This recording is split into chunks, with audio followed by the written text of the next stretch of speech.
imvura yaguye rero tugiye gutangira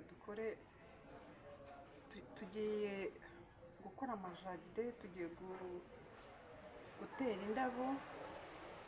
Ni ukuvuga ngo izi ndabo twari duheruka kuzitunganya igihe imvura yagwaga. Ubu rero zimaze igihe kinini, igihe cy'izuba cyose twakoraga akazi ko guhindura amazi. Ubu rero aka kanya tugiye kubereka ko zakuze.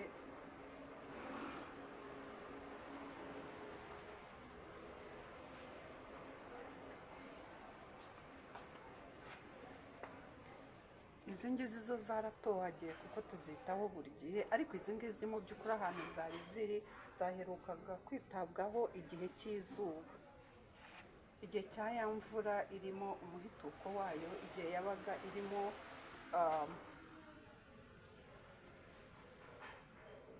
irimo gucika.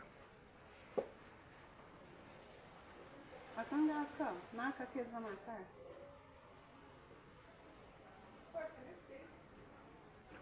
Ubusa twose ni twiza, turatandukanye. Aka ngashyizemo, aka ngaka ni aka kamaze igihe.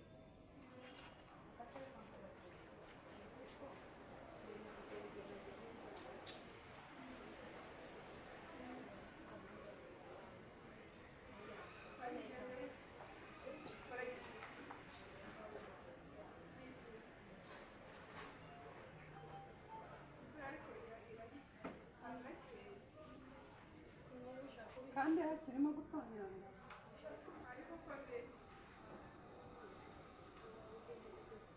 N'ubundi ya mbere yahise hamera gutyo. Ubu iyi ni raundi ya kabiri. Ya mbere yahise hasa gutyo, irongera irakuba.